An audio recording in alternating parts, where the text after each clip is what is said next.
Welcome to Health, Wealth and Happiness. I'm James. I'm Joe, and welcome to the show. So our next guest, Ray Kobeissi.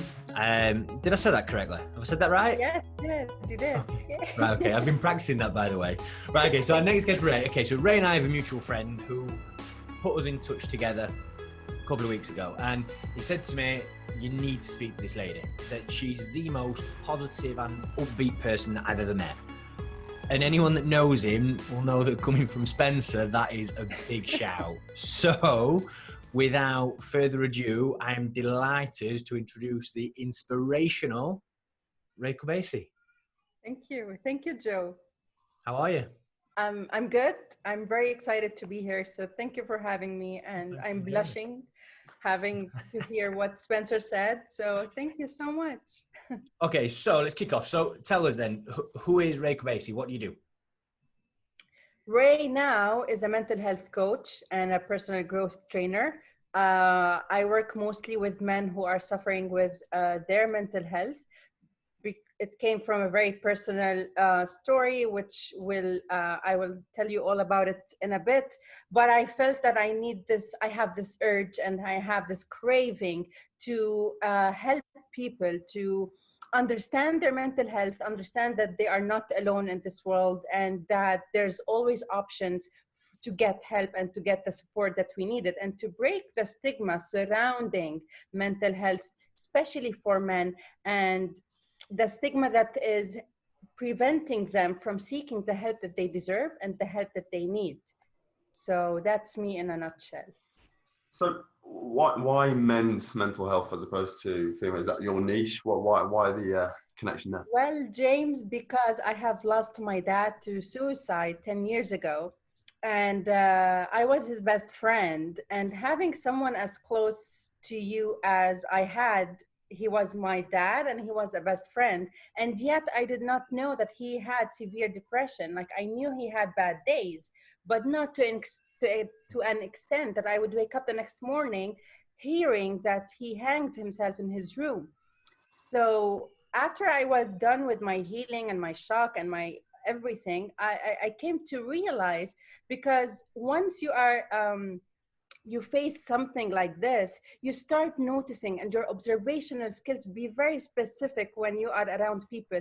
It came to my attention, James, that men are not fully safe, are not fully protected, are not fully supported when it comes to mental health. There's this macho that is unnecessary concept in the Middle East. I'm not sure about the world, but I'm pretty sure that here in the Arab culture, men are not allowed to cry, are not allowed to be weak, are not allowed to be sad. And I thought, no, this is not how it's supposed to be. And it starts from a very young age, which means once you give birth to a boy, that's it. It's done. He's not supposed to cry. He's supposed to hold responsibility for his siblings, for his parents. So it's too much pressure from a very young age. So that boy would grow up to be a man who is either unemotionally available in relationships, or he's just too weak or vulnerable, but he doesn't want to say it out loud. So he reflects it in a very specific behavior that is toxic for him and for the people around him. All of that could be avoided just by listening to men as a first step. And it doesn't really take much time. Listen to what they have to say and then take it one step at a time. So that's how it started with me, to be honest. With you then, like you say, like there's that stigma. People don't want to really break down. They don't want to break down their guard and actually open up about it. With the guys that you work with, are you breaking that wall down for them? Are they coming to you saying, listen, I need some help? Or how does it work with you, sir? For now, the men I work with are either through referrals or people who see my post on LinkedIn. It's a very shy approach. At the beginning, they would send me a message that we love your content, and it's very weird coming from a woman. I don't know why that's weird, but the conversation takes another direction, like, tell me what's going on with you? How can I help you? What is it that you really resonated with my content? And then I come to realize that they're either having relationship problems or work problems, a burnout, anxiety, stress, but they don't really talk about it. And I've worked with a few men who were grieving or experiencing a loss and death, but they haven't really dealt with it because they have to work, or they have to just wear a mask and pretend everything is fine. So that's how it started at the beginning. So it's the content that I share, my stories. My episode with Spencer really brought a lot of men, out in the light, which was very good. And what else? Yeah, and referrals. One client gets me another. So Yeah. So if we just go back to, I mean, I can't imagine what you must have gone through at that time. When was that? it was With in your father? 2010. I was 23 years old, and at the beginning, my family lied to me, and they told me that my dad had a heart attack. So I actually believed for like a month that he passed away with a heart attack. So my emotions were just purely sadness and mourning my dad, until I actually found out that no, he hanged himself. So my emotions went from sadness to anger. I was so angry at him. Like, why didn't he tell me? Why did he leave me? Why did he has to do that? So all of these emotions I had to go through until so I went through the grief stages, the 5 level of stages. And then I came to notice that if only he had someone to actually listen to what's being said between the lines. Because sometimes, Joe, when someone asks us, how are you doing? The first answer, the automatic response would be, I'm fine. Yeah. And that would be it. We don't really dig deeper. Are you sure? Are you fine? You can tell me. You can talk to me. I'm here for you. We don't say that. I'm fine. Oh, okay, cool. So that part of communication, the type the way we communicate with each other is not as efficient as we want it to be, because we do not have the right education, and we were not raised to communicate. We were raised to bottle up our emotions, or to just move on and pretend everything is fine because that's life and you're not the only one. This misconception, this is what's creating the stigma, and it's increasing the rates for men to have heart attacks or suicide attempts. So how long did it take you to come? Because you make it sound very easy, but how long did it take you to come to terms? That didn't sound right. You know what I mean? But I know what it means. How long did it take you to come to terms with what actually happened? Because that, for me, that is just mind. But I can't imagine anyone going through that. For me to be able to actually recover and heal properly, it took me 5 years. I enrolled in a self-improvement workshop that lasted for a year, and they help you to deal with your emotions and to let go of your baggage in the proper way. It was a theater therapy. So 1 year of real hell, if I may say. They make you face your fears, they make you face your anger, your sadness, your grief, everything. That workshop or that program really helped me in my recovery. Then I had to work with a lot of therapists, a lot of coaches.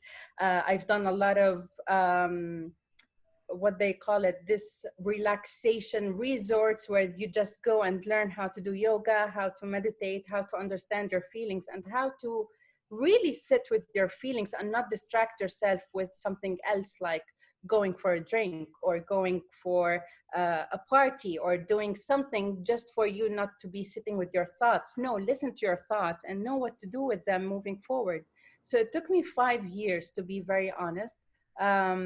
It wasn't as how can I explain? It was a very interesting. Now, when I look back, it's a very interesting and life-changing experience. But at that moment, I myself attempted suicide 3 times. Like, that's it. I didn't want to live anymore. I just wanted to go and see my dad. I just wanted to go and end my pain. So 5 years struggling between, should I recover? Should I move forward? Is it possible for me to have a new life for me? Is it possible for me to have, there was a point, Joe, where I lost my appetite to be kind or to be giving or to be a caring person, because I thought, what's the point? What's the point? My most precious person has just killed himself because there was no kindness in this world. So why?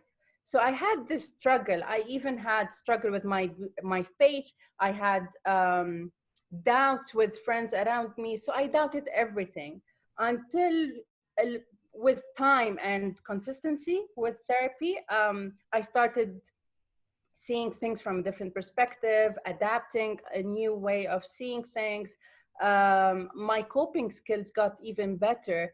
I was okay. I made peace with sadness. I made peace with grief. I made peace with whatever is the opposite of joy and happiness and, whatever it is. And I made the best out of it.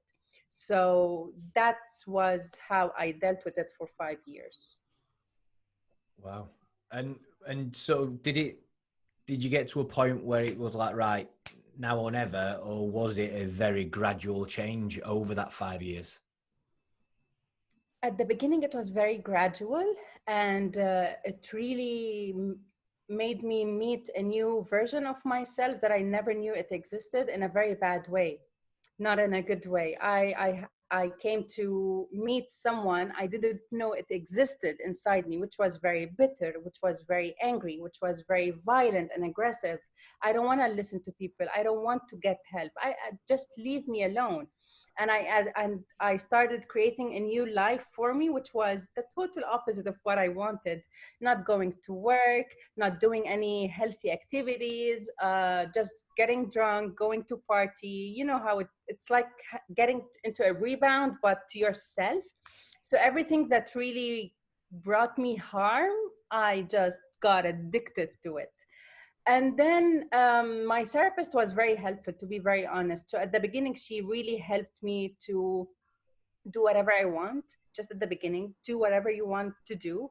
And then slowly but surely, I started to change my habits, to change my behavior. And when I enrolled in that self-improvement workshop, which had 2 mentors, the theater therapy, it was bam, that's it. You need to do something. And they tell you at the beginning, Joe, is that, listen, it's going to be painful, but would you rather be in pain for like 9 months or a year, or live with that pain for the rest of your life? It's your choice. So I chose the temporary pain that will help me just live my life. Regardless of what happens to you later on, you would know what it is, and you would know what to do with it, how to approach it. If you're sad, if you're angry, if you're grieving, if you're whatever emotion that's happening, you would know what to do with it because you have already gone through it. It's a choice that I made. I had a lot of opportunities to take a different direction, which was very easy. I can imagine it'd be a lot easier to sort of push it down. It was very easy. And my brother took the easy path, which made him become a drug addict. He just chose to take that road. No, I chose to deal with things differently. The moment I knew that I was fully recovered was the last day of the workshop, which sounds very weird, like 1 year of progress and improvements and dealing with things. But the last day, when we were asked to perform a scene that we wrote personally, you get on stage and you share part of your story in just 5 minutes. You have to write a scene. So I did that. I stood on stage and I performed something related to my story, to my dad, to my mother, to who happened to be my ex-boyfriend. So I shared everything on stage. And until now, people recognize me by my name because it was really liberating to stand on stage and just put everything out there. This is who I used to be. This is what I went through. And this is who I want to be moving forward. Boom. And then after that, I just quit my job. I broke up with my boyfriend. I looked for a job here in Dubai and I moved here. I left everything behind me and I just, you know what? That's a new book. I'm gonna write a new chapter, a new book, not a new chapter even. And yeah, that's 5 years now. Wow. Well, one hell of a story. Lost for words, to be fair. I know, Wow. Okay. I'd be curious to know, if you don't mind me jumping in, like, obviously you work with loads of men now regarding this. Is there a common denominator here, or, you know, the underlying root cause that most men struggle with that sort of drives that anxiety, that insecurity, or whatever it is? Have you found a pattern at all? Usually, James, it's family. Their family just, because it comes from one generation to another. If our parents did not have the luxury to understand what mental health was and the importance of it, they're going to transmit it to their children. And if we were not educated in that area, we're going to give it to our children. So it goes from one generation to another.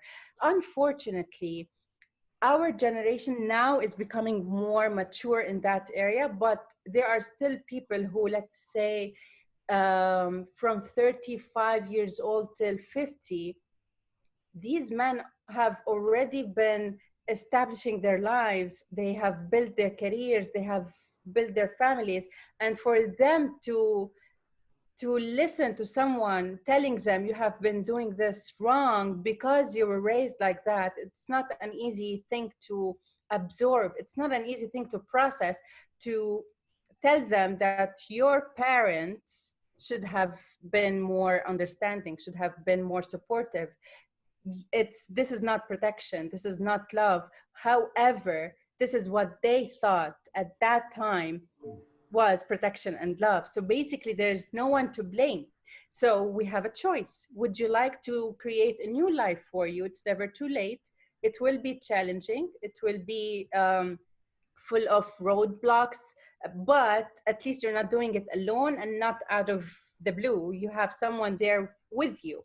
Or you just want to live, remain the same with the same life you're having. And not only this, that will affect your children and that will affect your wife or husband. Or so what is it that what choice are you making?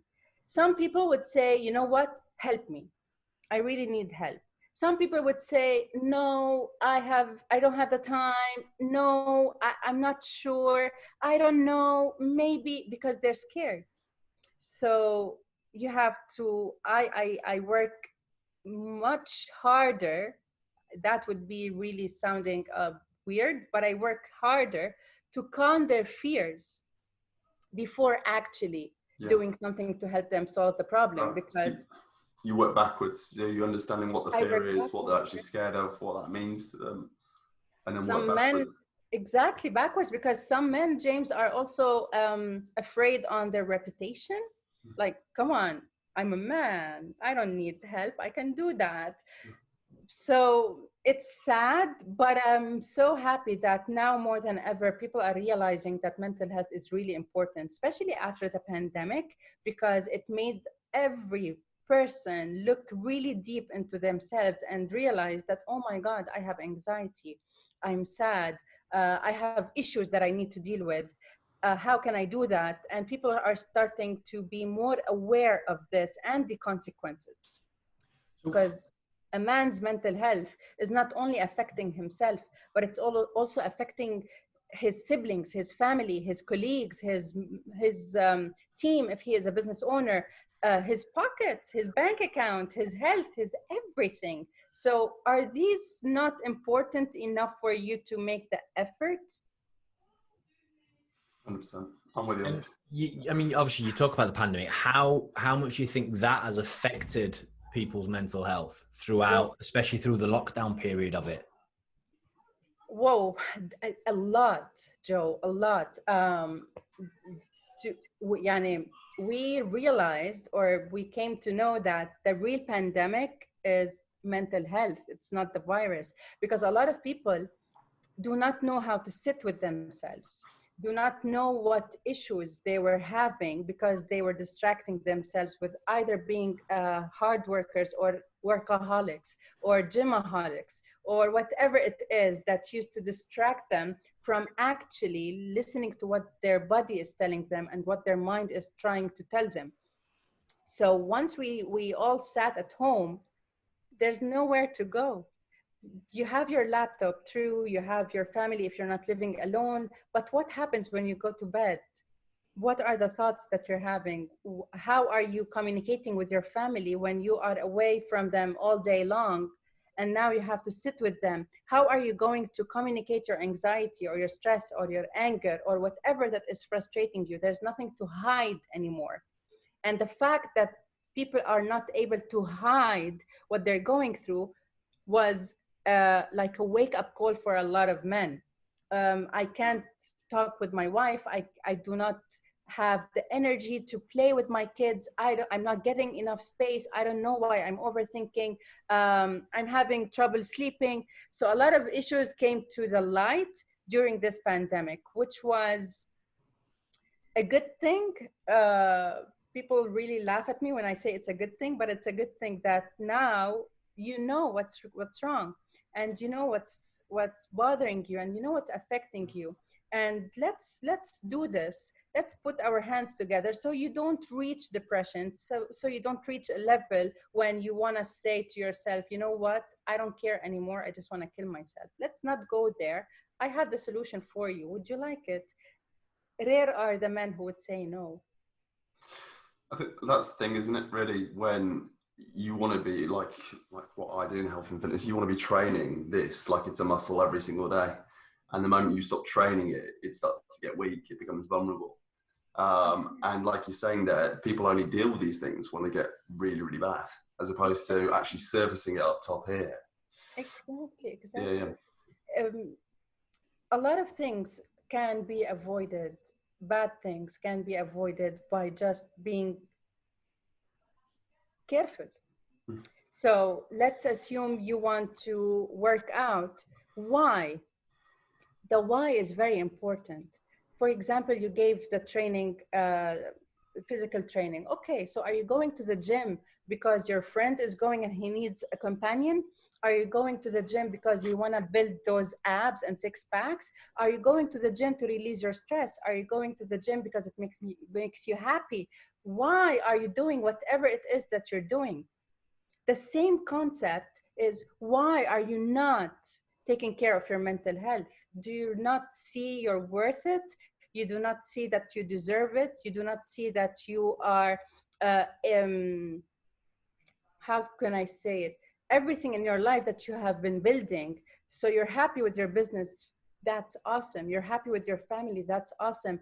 But if you do not see yourself as the backbone of everything around you, then guess what? Nothing will ever matter once you're gone. So training ourselves to be able, people need to understand, this is why I really focus on this when I do my awareness campaigns, James, is that the balance between our physical and mental health, or even the to be synchronized mentally and physically, is very important. You cannot go to the gym when you are having panic attacks and give yourself the excuse, I do 50 push-ups a day. That's not important when you're having a panic attack alone in your room.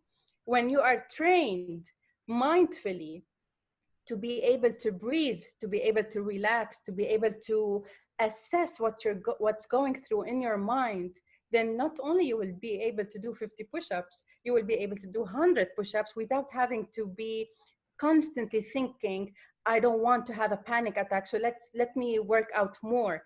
Do not drain your body just because you can't handle your mind. Yeah, I can relate to this, and I don't mind speaking about it. As Joe knows, and I think a lot of our listeners know, I lost my funding and support when I was a full-time athlete with GB. And I was on the sidelines for nearly a year with a physical illness. And because I was bedbound for so long, I was just alone with my own thoughts every single day. I wasn't training my mind. I was I wasn't fit and healthy. I was recovering from an illness. And slowly over time, I saw myself and my mindset and my mental health deteriorate completely. And that was really alarming for me. I could see how quickly it was deteriorating. So I can really relate to this, and how only until I actually said, no, hang on, I've got something I need to sort out here. I need to actually step up here and actually speak out about it. That's the best thing I ever did. Because I think so many people just sort of think, oh, it will pass, it will go. But it doesn't really, does it? You really need to sort of have the initiative with it. And like you say, I think there's a stigma. But more, I think, when you speak up about it, more you come across with that stigma even better. Well, thank you for doing that, James, because, for men specifically, because now it's all about women empowerment and let's support each other, which I'm all in too, but what about men?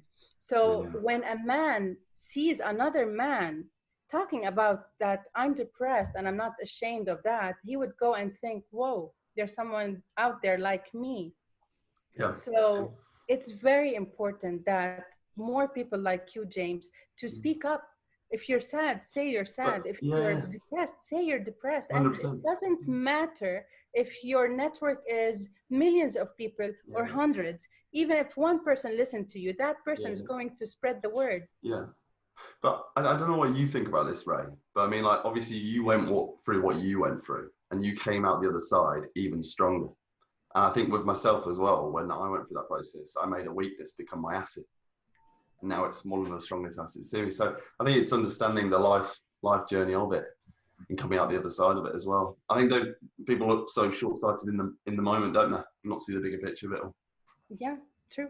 That's why I do what I do, because I always say, if I was able to survive 3 suicide attempts and my both parents' death and depression and anxiety and be who I am today, then guess what? It can be for you too. It can be. It's just a choice that you have to make. Just make that choice, and I'll do everything else. So, but for them to reach the point from A to B, from being depressed or anxious or having low self-esteem or low mental health, to the B, which B here is making that choice, a lot of education and awareness should be done. So it's a long road, but it's still it's worth every second of it.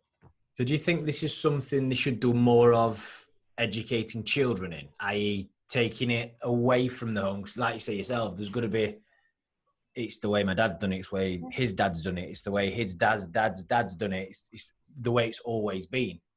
So do you think that the schools need to take a lot more responsibility over this? 100%. Before the pandemic, I was planning to get myself a mental health first aid. So I would be able to give programs and trainings for schools and universities. And I have already got in touch with a few. But then when the pandemic came into the picture, I put everything on hold. It's very important that we start doing that for kids and students and teenagers, and in parallel, the parents and the teachers. Because how many times, Joe, would you look back to one of your teachers who was not really so pleasant with you, and you would hate the subject because of that teacher? Yeah. For example, I hate mathematics because of one bad teacher I had. I've always been an A student until that teacher came into the picture. My self-esteem just went down. I am stupid. I am not good enough. I do not know how to do this. And it really, I carried it like until recently. Oh no, it's not me, it's her. Yeah. So even the teacher, it's not really the certificate that you're holding, it's the education in that aspect that is really important. Yes, it's amazing that you are a PhD holder, but how good are you in communication? How empathetic are you? How compassionate are you? How much of a kind person are you, like genuinely? It's very important now that, not only important, Joe, but for me, to be very honest, it's very funny in a very sad way that we still need to tell people, be more kind to each other, that we need to do awareness campaigns on compassion, on empathy. Why? Because people are full of issues that they haven't dealt with: bitterness, anger, sadness, unresolved issues. So they really, not everyone has the skill or the ability to see things in a different way. Even the language that we use with each other as individuals, or the language we use with other people, if you would really observe and listen to what we say on a daily basis, you would be amazed by the amount of words that are so critical and that are so really affects us in a negative way, and automatically our mind would be programmed to believe this language. And sometimes we say it without even thinking about it, or it happens unconsciously. For example, if you just spill the coffee on the floor, oh my god, I'm so stupid. That's the simplest example. If your kid watched you say that because you spilled a coffee, then that kid was going to learn, oh my God, if my dad is stupid for spilling the coffee, then I'm going to be as stupid as him. And that's a true story. So it's, I don't know what to say. Yes, education and awareness are very important. Helping people to realize that making that choice is not, yes, it is for you, but it's also related to look at the big picture. It's affecting your family, your friends, and everyone surrounding you, and it's affecting the culture and the society. If you want to change something, it has to change. It has to start from somewhere, and even if it started on a small scale, that scale is going to just get bigger and bigger and bigger and bigger. We just need to be consistent and to be open to change, not resist it. So, I love this, by the way. You and what you do for your own mental health as well as the guys. Is there any tips that you recommend to service yourself as well as guys, what they can be doing to stay on top of this or even get better? 100%. I love this question. Well, it's very delicate the way we deal with our mental health on a daily basis. Because to be very honest, not all the time I have the energy to get myself out of bed.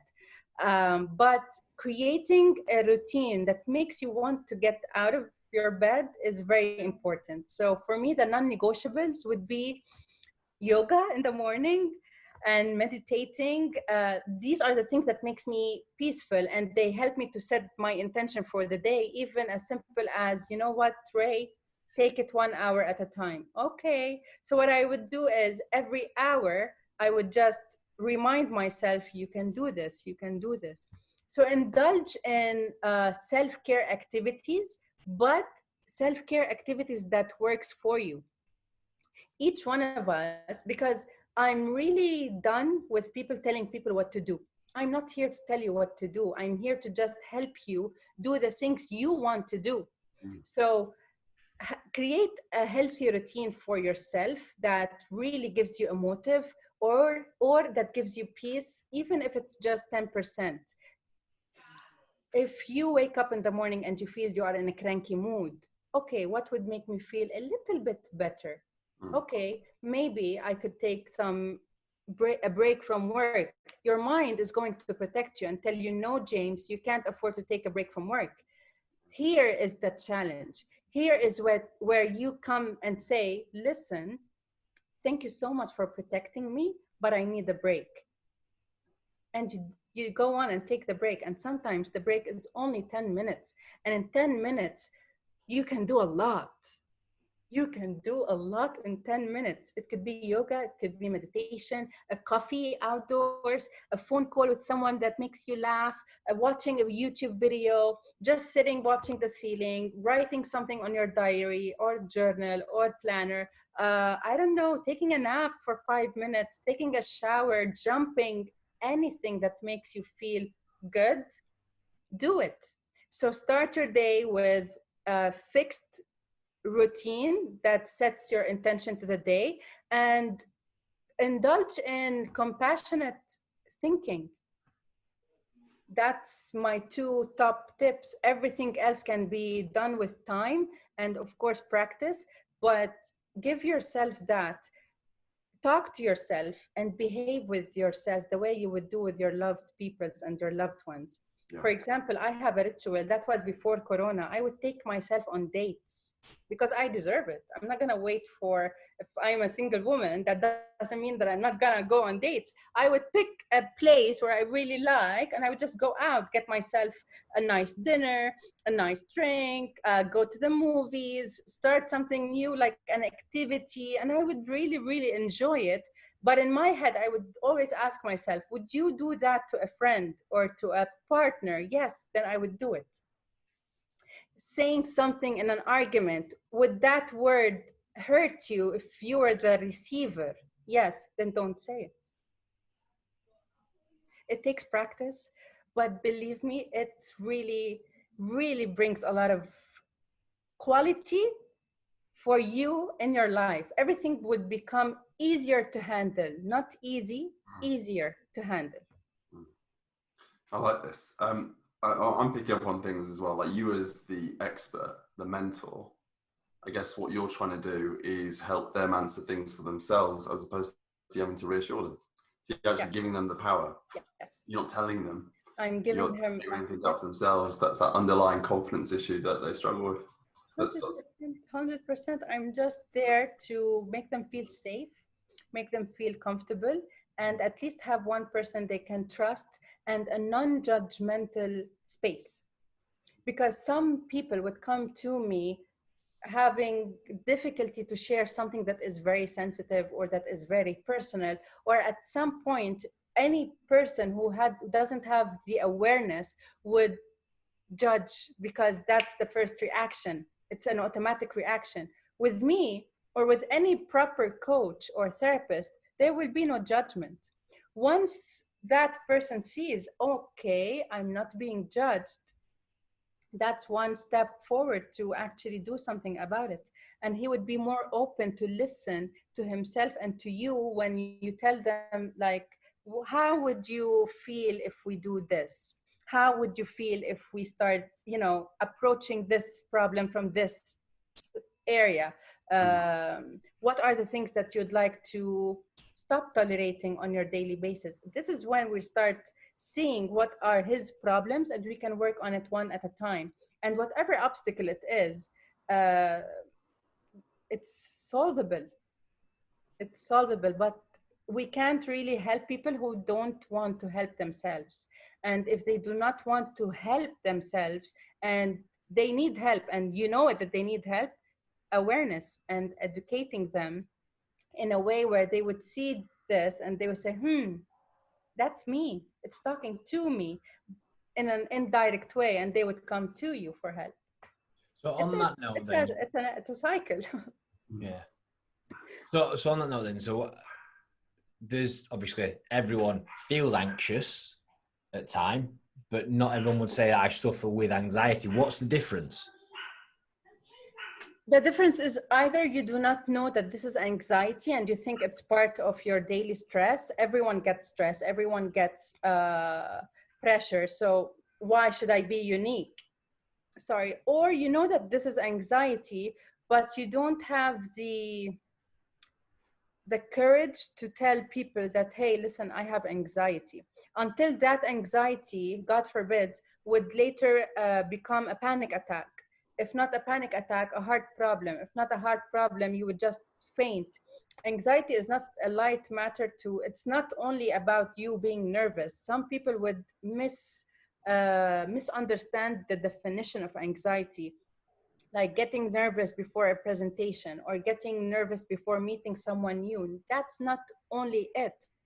Anxiety is beating fast heartbeats, difficulty to breathe. Your mind would constantly be beating you up to believe that you are not good enough, you are not worth it, you are not worth to live. Anxiety makes things 10 times worse than they actually are. If people would not know what is anxiety and they wouldn't really know what to do with it. And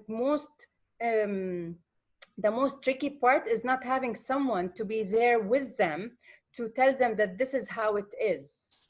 And people,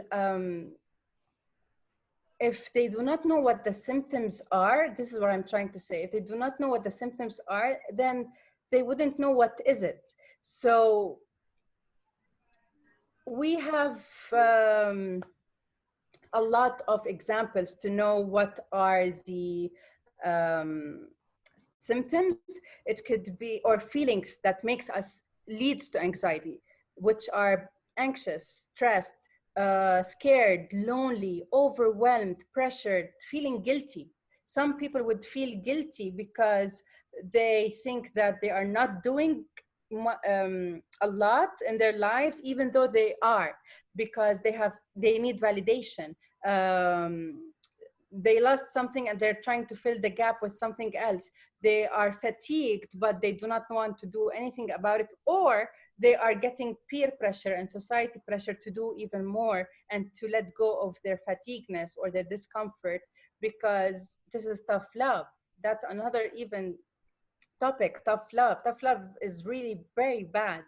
So this will create, of course, the anxiety. I could, if you want, give you examples of how our minds can work, because anxiety differs from one people to another. Some people's anxiety might come in a shape of threat scanning.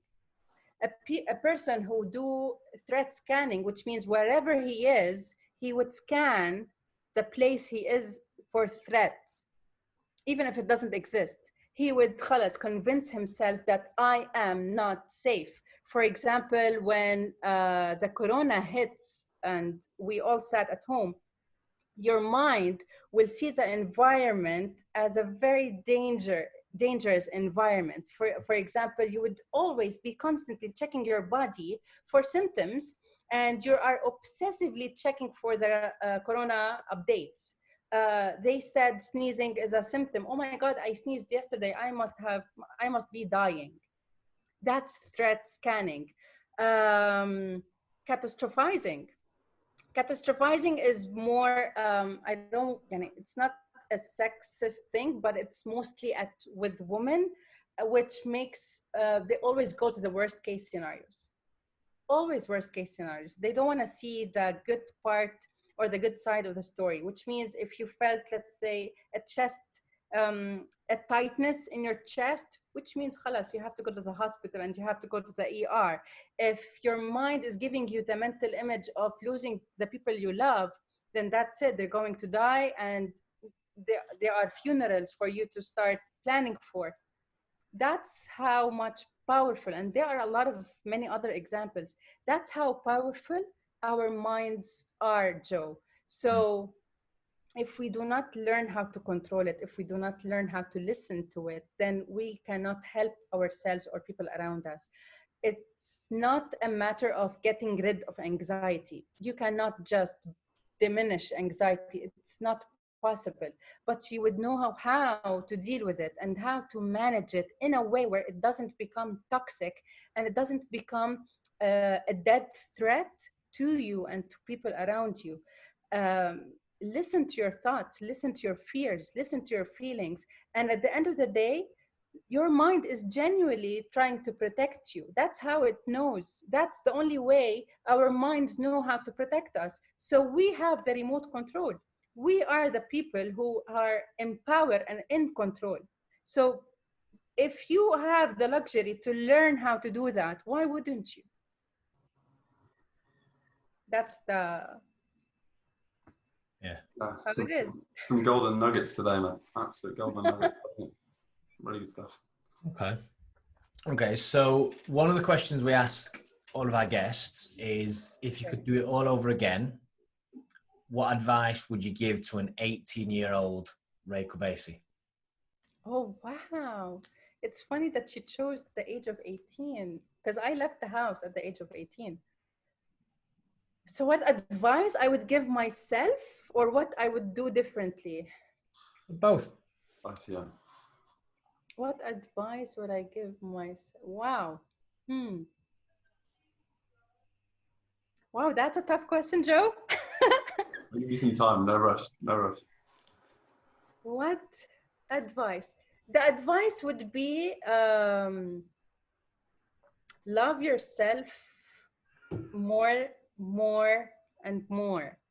I did not love myself. I never valued myself. I thought by loving people, that's the aim, and that's the ultimate pleasure in life, is giving people. I used to be a people pleaser. I never knew how to love myself because I was seeking love in a very wrong way. So I would say you are worthy of all the love in this world. Give it to yourself, and you will start reflecting and attracting the right love in your life. You are worth it. That's the advice I would give to my 18 years old. You will get through it brilliantly and beautifully. And the things that I would have done differently, I'm not sure I would want to answer this because I wouldn't know where I would be now. Everything I passed through is the reason why I am here. So I don't know. I would go through it again, to be honest. Maybe slightly different choices, different decisions, surround people. Oh yeah, that would be a good one, is surround myself with a good support system. Not anyone is worth or is deserving to be with me in my life. Be picky with the people you are with. Be picky. I like that. Your environment. Got it. I think I agree with you. I don't know what you think, Joe, as well. Is that like if I was to change it all again, I don't think I'd want to either. This was meant to happen. Our paths were meant to happen. It's what we do from here, that can shape us moving forward. There's a few suspect choices and nights out. I'd probably try the chance over again, but like what? Like what, Joe? Share. Would you say share them? No, not this. Maybe another time when it's not being recorded. All right, I'll hold you to it. Right, fantastic. No, I really enjoyed today. It was good to get to know you, Ray. I think it's fascinating what you do. Thank you. I think so many people can benefit from it as well. When you just, really drop that guard, you're just going to grow and grow. And like you say, everything below you starts to grow as well. Your family, your business, your career. Everyone gets that best possible version. So I love that. Where can the guys go and listen to you? Where can they find you? Where can they search for you? I have my website, which is Raise Your Mental Health. On Instagram, Raise Your Mental Health. On LinkedIn, it's Ray Kobeissi. I am now in the process of preparing to have my podcast, so it should be launched very soon. But meanwhile, I do host every Sunday on my Instagram lives. It's called the segment Let's Talk Mental Health. So every week I host someone and we discuss something related to mental health, to give people more information and to just answer their questions. So drop by. We will. We'll be there. And we'll tag all the handles in as well, so the listeners know where. Thank you so much. But yeah, well, Ray, thank you very much for your time. It's been an absolute pleasure. Spencer didn't disappoint, to be fair, so I'll have to thank him for this. Thank you, Spencer. Yeah. Brilliant. Right, we'll let you go. Have a lovely day, and I'll catch up with you. You too, guys. Joe and James, thank you so much. Thanks. Bye. Take care, my love. Bye-bye.